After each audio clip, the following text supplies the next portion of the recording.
All right. Well, good morning. It is good to be with you guys. Had a great evening last evening out here, and I want to thank again all those who made that happen. Had some great pork loin sandwiches. We've got a small group on excursion this morning. They were all here at 8:30 this morning, and they are canoeing and kayaking down the Green River. So just the idea of Josh Corley in a kayak just makes me smile.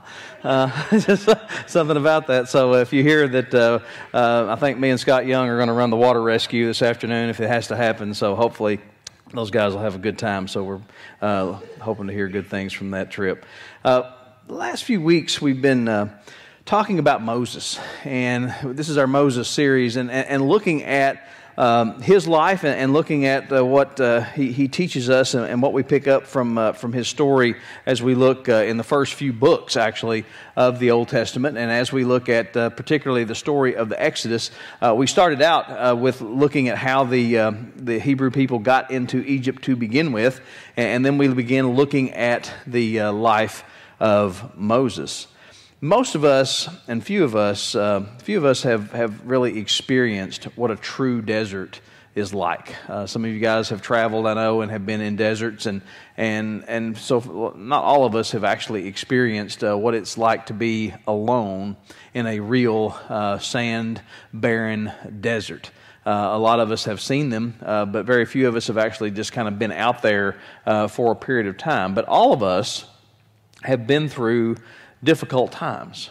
All of us have been through trying times in our life. And the last few weeks we've tracked Moses and where he has been and what he has experienced. And last week we realized that as he grew to about the age of 40, as he grew up in Egypt and was trained by the Egyptians and learned all the things that he did, but he still had compassion. He still had a heart for his people. And so he kind of had that call upon his life. He had that idea that God was calling him to do something to deliver these folks from their oppression, and these were his people, and he had compassion on them. But he kind of took matters into his own hands, and he wound up killing an Egyptian. And so then we begin to realize that he was trying to maybe do something good for his people, but when we do things our way, it seldom works out. And in God's will, he may have known that he was supposed to help his people, but doing God's will our way seldom works. And we left Moses last week entering not only a place of wilderness and a place of desert, but really a place of wilderness and desert in his life. This is a big change for him. This was a place where he came to, and it's like, well, here I am. I have no future there, and so I might as well be here. And so he meets up with Jethro and winds up marrying one of his daughters, and he becomes a shepherd in the desert wilderness. When I think about being in that kind of a place, for a Kentucky boy, the only way that we can kind of get a handle on that is to compare that to a drought. All right? And this year, we are not having a drought. All right? Now, this is not a drought year. This is a good grass year. I mean, we got grass growing in places that don't normally grow grass, and so this is a great year. But when I think back, and this week we've been at FFA camp, and it's been really crazy hot this week, and it's been a lot of extremes, and we kind of found ourselves, as we always do at camp, in reminisce mode. And so one of the things that we were reminiscing about was snow, and you will talk about snow when the heat index is 108, and that's when I realized how old I'm getting, because I'm sitting around the porch with all these ag teachers, and I mentioned the big snow of 94, and they're like, yeah, that was a year before I was born. And then I start talking about the blizzard of 78, and they're like, 1978? You were here then? And then I realized nobody on the porch with me was born in 1978. They were all after that, and I'm thinking, just holy cow. But anyway, we got to talking about dry times as well. And when I think about one of the driest summers in recent history, it was 2012. And that was a dry summer. I think that was the year. And it was a scorching hot summer, and it was really a dry heat, and we didn't have hardly any rain, and I called it the convection oven summer because we had a lot of wind and no rain, and the ground just dried up. And for a cattle farmer, that's tough because when you go out and there's nothing there, cattle are grazing looking for grass that's not there. And they just kind of roam around. And you know, cattle have kind of a routine. They have a routine, and they will, but their routine changes when they can't find anything, and so they start walking and looking, and they walk and they look, and they walk and they look, and they'll continue to do that until you give them something else to do or something else to eat.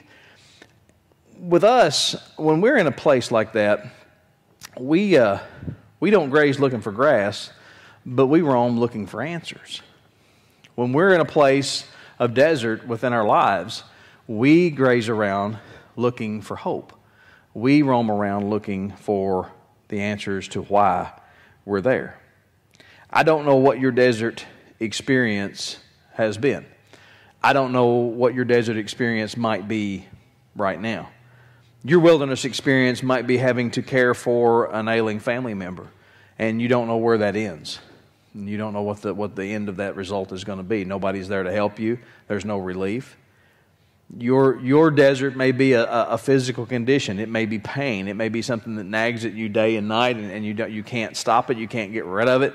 It's one of those things that just aches at you all the time, and it's put you in a desert of place, and so all of a sudden the things that you were used to doing and the things that you did normally, all of a sudden you can't, and it keeps you confined. You could be in a desert dealing with somebody who's been unfaithful. You may be in the desert of dealing with a rebellious child that you just can't understand what to do to help them. It may be that you've come from some place of familiarity, and now you're in a place where all of a sudden the friends are not there, the ties that you have are not there, and the place that you're in seems strange, and the place that you're at seems alien, and you don't know anybody. When that happens, you feel displaced. You could be dealing with failure. That's one of those things that you may have bit off more than you can chew, and you feel like, and you take classes or whatever, and all of a sudden the grades aren't there, and something's not working out, or maybe there's been a misunderstanding or an outright fight with a friend, or maybe you're in a job that just seems dead end and nothing's working. The desert can wear a lot of faces. The desert can look a lot of different ways. The thing about our deserts that we go through, they might be crowded. At the same time, it's lonely. It may rain day and night without reprieve, but it's barren and dry. Flowers may bloom and trees may blossom all around you, but instead you're in a place of desolation. And this is what happens to us. When we're in that place of wilderness, when we're in that place of wandering, when we're in that place of desert, we find ourselves asking the question, does God know? Does He understand? And does He even know I'm here? This morning, I hope to be able to encourage you because I want you to understand He understands very well. And this may be hard to hear, okay? But He put you there. He allowed you to go there. You see, Moses made his decision. He made his choice. But God allowed him to wander off into the desert. He knew where he was going. And He made it possible for him to be there. God knows where you are too. And He allowed you to go there. But here's the thing that I want to take you back to. Is these words are speaking of the nation of Israel, but I want to apply them to us this morning in a very personal way. We turn back the pages to Deuteronomy this morning in chapter 32 and verse 10, and it says, "In a desert land He found him. In a barren and howling waste He shielded him and cared for him, and He guarded him as the apple of His eye." Let those words kind of sink in, and we're going to come back to that because the He of this verse is God, and this is a reference to the Jewish people, but let's personalize that just a moment. In a desert land, He found Steve. In a barren and howling waste, He shielded Meredith, and He cared for Nathan. He guarded Greg as the apple of His eye. Make that personal. Put your name there. Put your name there.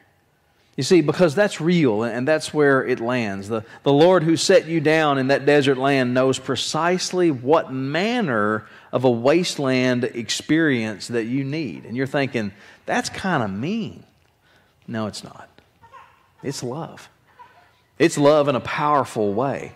He knows the very place where the distractions of life will be silenced. And see, here's the thing. We live in a society that is filled with more distractions now than ever before. We can be distracted in the quietness of our own home. We can go to the most desolate place out there and be distracted. And God knows the distractions that we deal with, and He knows the things that we have, and He knows the things that we come in contact with. And God will place us in a place where we will finally put everything down and just say, I don't know where you are. I don't know where you are. He knows what it takes because He knows our inmost hearts. He understands what it takes to strip us of the crutches that keep us from running in His will and those noises that keep us from hearing His words of counsel and His tender love. See, God specializes in individualized instruction. I've been doing this for a long time. 26 years of ag teaching has taught me that not everybody learns the same. Some kids are not pencil paper kids. Some kids are not row kids. Some kids are shop kids. Some kids are greenhouse kids. Some kids are outside kids. Some students, you just have to hand them something and say, here, break that. Not really, but you're going to have to before you figure out and come back and say, this didn't work. I'd like to have some suggestions now. It's individualized instruction, and God knows, He knows who we are, and He made you, so He knows what type of curriculum that you need in the school of desert. And those desert times in our lives are there to build character qualities into our lives that would not otherwise be gained.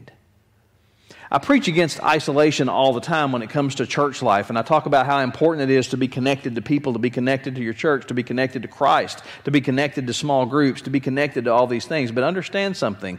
Isolation is a part of God's wilderness experience.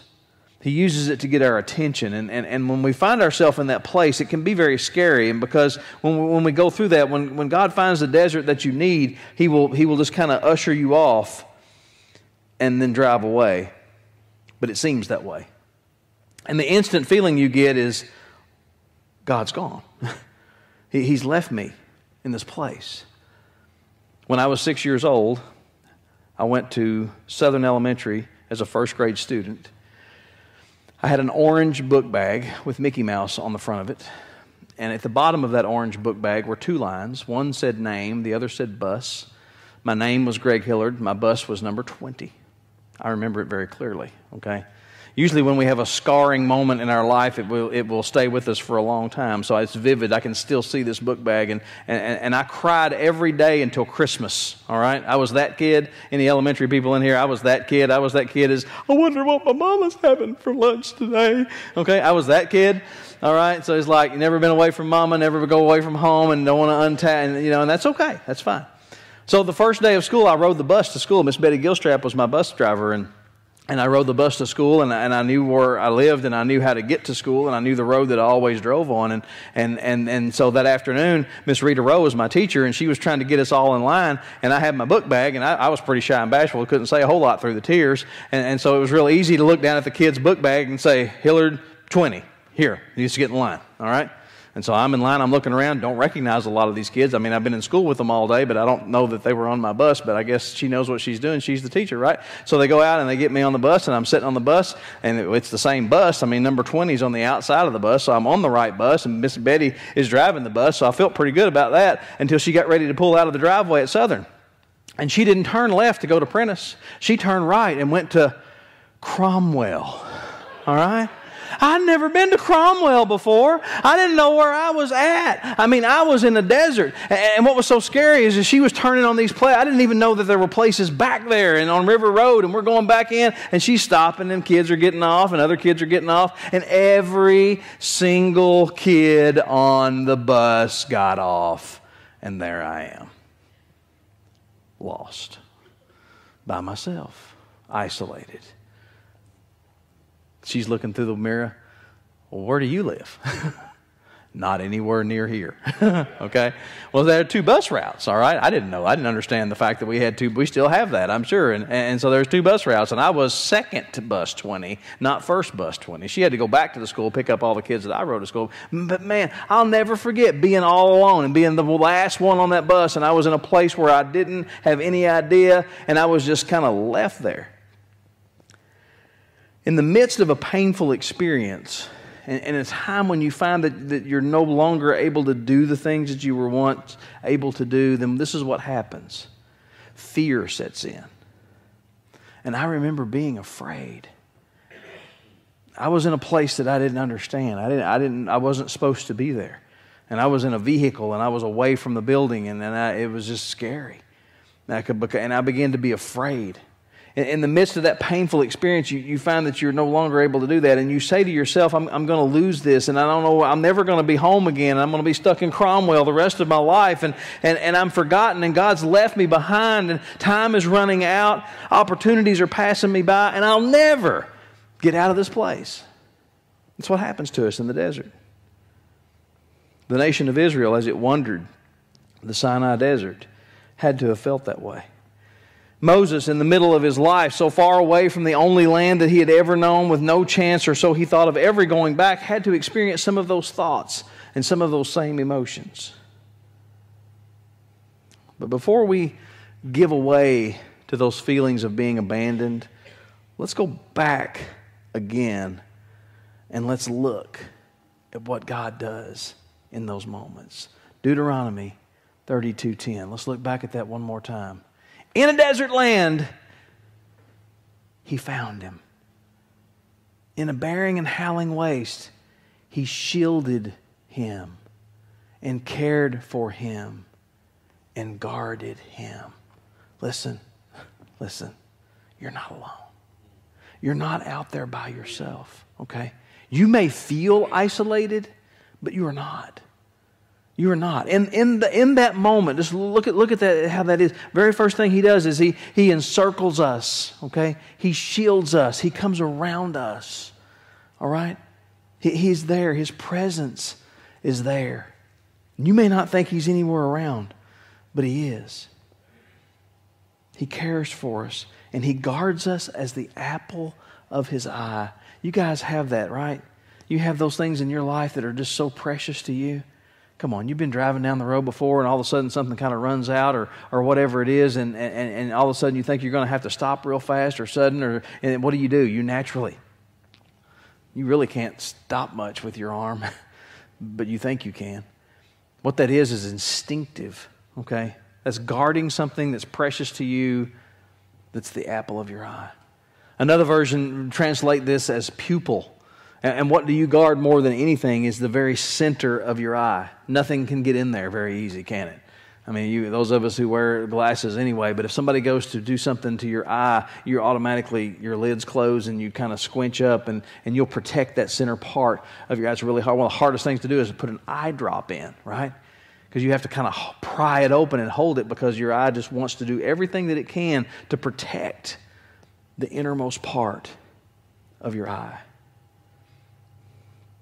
In a desert, you are the apple of God's eye.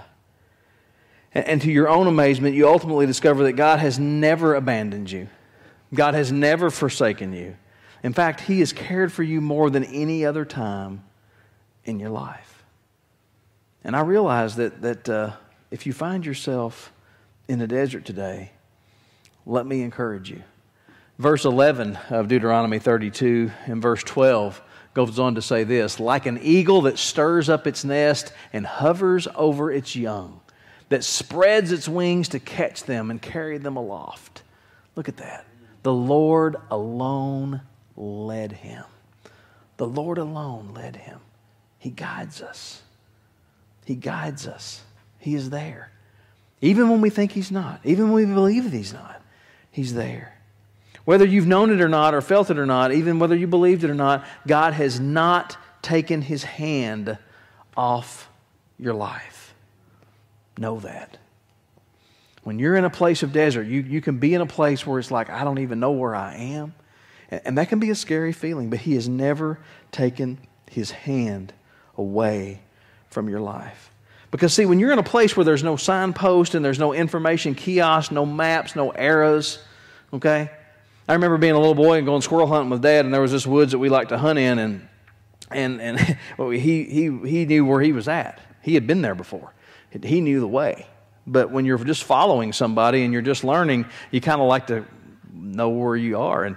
And so I remember this particular woods had some big old trails in it and had some old logging roads. And we were walking up this hill on this logging road, and I looked up, and there was a sign on the tree. And I'm like, this is cool. There's a sign out here. I wonder what it says. Maybe it's going to give me direction and tell me where we are and how to get back to the truck and how to get home. And so I was so curious and so anxious to get up there to see what these two signs, one I could see had an arrow going this way, and one had an arrow pointing that way. And as I walked up, I looked at the sign, and sure enough, that's what it said. This way and that way. There was nothing. And I thought, that's useless, all right? That's what happens to us in life. We get out there and we think, where are we? And there's nothing to guide us. And we get to asking the question, is God even there? The thing of it is you don't know where you are. And you don't know when you're ever going to leave that oppressive wilderness. But the Bible promises us, God promises us that He alone will guide you. He alone will guide you. You are reserved for God alone. You know, a lot of times I ask this question when I close a service. I say, where are you? And I realize that for some of us, the answer is, I don't know. I don't know. Being lost is a scary place. It's a scary way. I've encountered a lost person before. I don't know if any of you all have ever been lost, but I have encountered a really lost person before. Mark Shepard and I were squirrel hunting in a place called Bull Run Bottoms in Ohio County. And if you can imagine somebody getting lost in Ohio County, you can. It's a big woods, okay? It's a big woods, and it was a whole lot bigger then than it is now. A lot of it's been cleared, but back then it was a big one. And when you got in there, and you got in deep, and you couldn't see daylight on the edges, you didn't know where the edge of the woods was. And if you started looking up for squirrels, the next thing you know, if you didn't have a compass and you couldn't see the sun, you were like, I don't really know where I am. And so it could happen, but we grew up there. We kind of had a pretty good idea. Me and Mark, it's about 9 o'clock in the morning. We're waiting on the other guys that we were with to get done hunting, and we're sitting on a log, and we start hearing this noise. And we're sitting there, and we're talking, and I finally looked at him. I said, do you hear that? And he said, yeah, I do. It sounds like a cow bawling. I said, yeah, it does. And again, we could hear this faint, way off through the woods, and I was like, I wonder whose cows those are. He said, I don't know. I said, I bet they're over Junior Wilson's cows. And then we sat there for a little while, and I was like, you know what? He don't have any cows. And his cows would be that way. I said, there are no cows this way, Mark. I said, there's nothing between here and the river except cornfields and soybean fields. I said, there should be no cows this way. And so we get up and start walking in the direction of this noise. And as we go a little further, deeper into the woods, we finally see a person. And he's up through the woods a pretty good piece, and we're kind of looking. And all of a sudden, he sees us. And what he had done, he was lost, and he had taken his gun apart, and he had just his barrel. It was an automatic shotgun. He had the barrel off, and he was blowing through the gun barrel to make noise because he was lost. He had no idea where he was. And of course, he sees us, and he breaks into a dead run. And he's running as hard as he can toward us, and he's carrying this barrel. And I remember taking my gun. I was shooting an old single-barrel shotgun, and I opened it up, and Mark said, what are you doing? I said, making sure I'm loaded. I'll shoot him if he's crazy. I said, I don't know what this guy's going to do. I said, this is bizarre. I mean, he had a long way to come. And so he runs, and he comes up to us, and he's out of breath, and he's like, do you guys know where you are? Which is a question a lost person would ask. And Mark, being the encourager that he is, says, no, we've been lost since last deer season. We was hoping you did. And he said, I don't know where I am. I've been here all morning. He said, for the last 2 hours, I've been going in circles. He said, I don't know where I'm at. And I'm like, well, where did you park? And he said, I don't even know. He was so turned around. He was so disoriented. He was so lost. He was so scared. And I was like, well, dude, you're fine. I said, we're just parked up here on the hill. We know where we are. And I said, we'll take you back to your truck. It took us an hour. We walked him out of Bull Run Bottoms, and when we got out into the field, I'm like, you know where you are? And he's looking around and going, Nope. He had no idea. We had to drive to Cool Springs, and once we got out on 369, he was like, I'm parked over here. And so we took him to his car and got him back home. But he was lost. He was lost. He had no sense of direction. And you know, in Kentucky and Ohio County, if you've grown up here and you go out wandering in the woods, it's really hard to get truly lost. I mean, out in the vast wilderness of the West, and I've been in some of those places, and it can be kind of scary because you're just out in mountainous terrain. But here, I mean, come on, we're in farm country, and so, but you can get turned around. Now, I've been turned around before. You know, you start hunting and looking up, and you're thinking, okay, this is where this goes, and it's really an awkward feeling when you finally kind of zero in and say, well, I'm parked right here. I'm just going to walk, and then I've done that before, and then you start walking, and all of a sudden you come out on a road and go, yeah, the truck's on the other side of the woods, and so you start walking back, and it's like that's really strange. It's a strange feeling to think you are somewhere, and then realize that you're not. Okay. And with GPS now, bless your heart, some of you just follow what it says and be careful, okay? My daughter got lost between Cool Springs and our house on the road. Taylor has no sense of direction, and it's like, honey, what is your GPA? And she said, GPS? I said, no, what is your GPA? Come on, you're just right here in the backyard, so you had to go walking by. We can get lost, and when we do, it is a scary, scary feeling. And we begin to think that nobody knows where we are and nobody cares. And this is what we need to remember. When you're in that place, God the Father is encircling you. Okay? He knows where you are. He knows where you are. When Taylor got sidetracked, she went to vote in Cool Springs, and so she drove, and her GPS told her to come through the old road that used to exist back in the 50s, and so she drove up onto Seminary Ridge, and she ran her car into one of the big potholes, and she couldn't move. She was stuck in the mud, and she's just lost up there, and she had no idea where she was.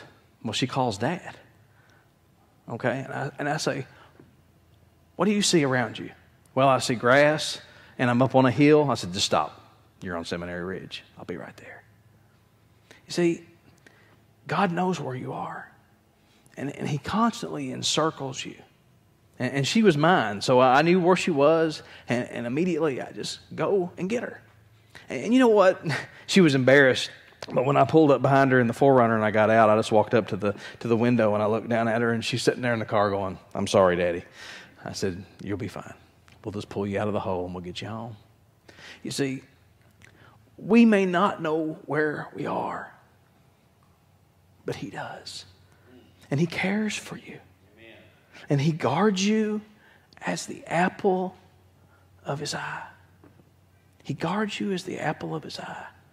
Because I just told her, I said, don't move. Don't go anywhere. Don't try to get out. Just stay right where you are. Because I know where you are. And I'll be right there. Now you see, I have to drive, or I have to walk, or I have to fly. But God doesn't have to do any of that because He is omnipresent. He's always with you. He is always with you. And so when you think that you're as far away as you can possibly be, when you think you are completely lost, when you believe that no one knows where you are, let me assure you, you're wrong. You're wrong. God will allow us into the deserts of our lives to teach us that He's got us, that He's taking care of us, that He's going to shelter us, that He's going to get us through whatever it is. And He guides us. He guides us. This morning, it's no accident that He guided you here. All right? It is no accident that He guided you here today. And I don't know what that purpose is, but He does. He brought you here.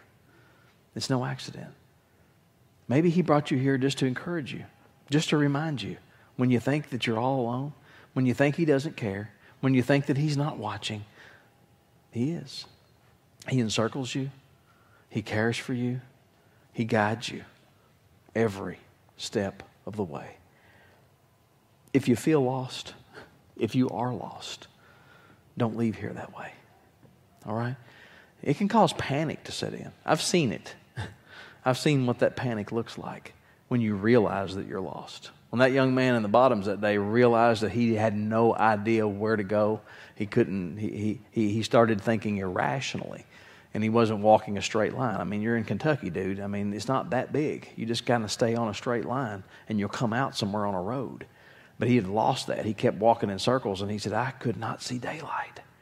No matter what I did, he said, I would walk for 30 minutes, and I could see no exit to the woods because he was going in circles.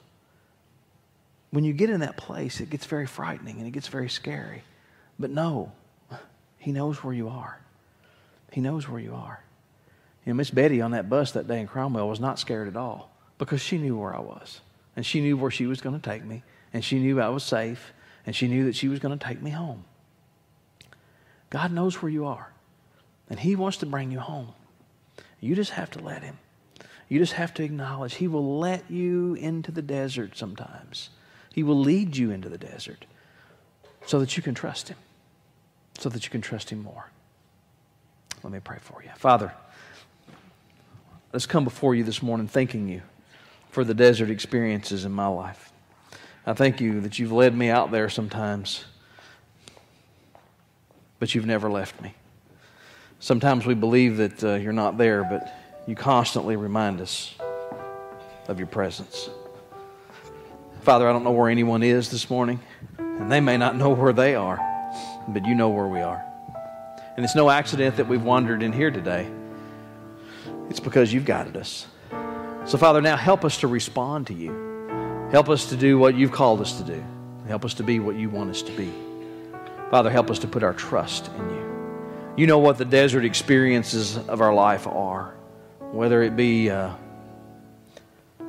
pain, separation, isolation, whatever it is, those moments of wilderness wandering that we just don't understand. Help us to know that you're always right there encircling us, caring for us, loving us, guiding us.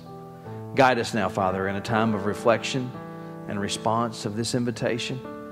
Let us do what you've called us to do. We ask it now in Jesus' name. Amen.